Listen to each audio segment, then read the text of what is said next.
नमस्कार, मैं हूं जितेंद्र दीक्षित। जिन राज्यों में गैर बीजेपी पार्टियों की सरकारें हैं, वहां से अक्सर राज्यपाल और राज्य सरकारों के बीच तनातनी की खबरें आती रहती हैं।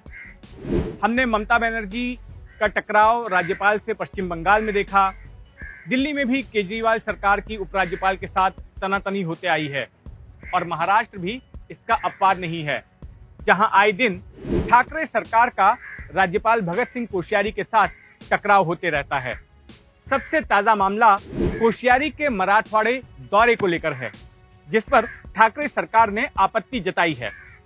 राज्यपाल कोश्यारी महाराष्ट्र में सत्ता के 2 केंद्र बनाने की कोशिश कर रहे हैं।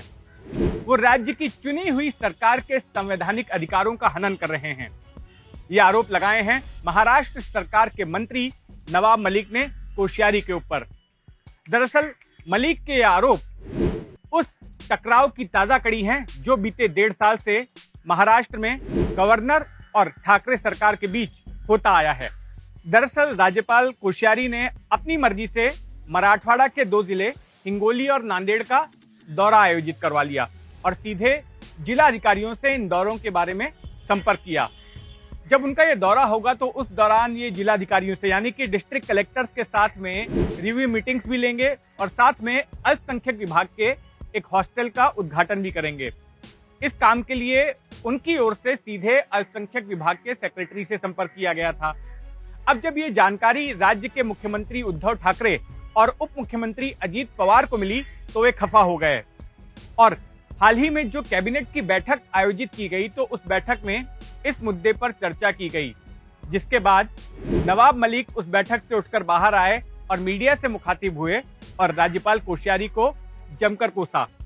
उनकी ओर से यह बताया गया कि राज्य सरकार की ओर से चीफ सेक्रेटरी को राजभवन भेजा जाएगा सरकार के नाराजगी के मैसेज के साथ। इससे पहले कोश्यारी कोंकण इलाके के बाढ़ प्रभावित चिपलून और महाड़ इलाकों में भी गए थे। उनका ये दौरा एनसीपी नेता शरद पवार के उस बयान को अनसुना करके आयोजित किया गया था, जिसमें उन्होंने कहा था कि राजनेताओं को बाढ़ प्रभावित इलाकों में जाने से बचना चाहिए क्योंकि इससे प्रशासन को राहत कार्य में दिक्कत होती है। नवंबर 2019 में जब से महाराष्ट्र में 3 पार्टियों की सरकार आई है, तब से ठाकरे सरकार का राज्यपाल कोश्यारी के साथ 36 का आंकड़ा है। शिवसेना, एनसीपी और कांग्रेस, ये तीनों ही पार्टियां सरकार बनने के पहले से ही कोश्यारी से खफा हैं उनके आचरण की वजह से। जिस तरह से कोश्यारी ने नवंबर की एक सुबह अचानक देवेंद्र फडणवीस को मुख्यमंत्री और अजीत पवार को उप मुख्यमंत्री पद की शपथ दिला दी थी, उसे ये तीनों पार्टियां अब तक भूली नहीं हैं। सामना के कार्यकारी संपादक संजय राउत अक्सर कोश्यारी के खिलाफ अपनी कलम संपादकीय के जरिए चलाते आए हैं। इसके अलावा एनसीपी और कांग्रेस की ओर से भी आए दिन कोश्यारी के खिलाफ बयानबाजी की गई है। कोश्यारी के खिलाफ ठाकरे सरकार का गुस्सा 12 लोगों की इस लिस्ट को लेकर भी है, जिसे कि सरकार की ओर से राज्यपाल कोश्यारी को सौंपा गया था। ये वो लिस्ट है 12 मनोनीत विधान परिषद के सदस्यों की। चलन यह है कि राज्य सरकार की ओर से नाम मिलने के बाद में राज्यपाल उन्हें मनोनीत कर देते हैं।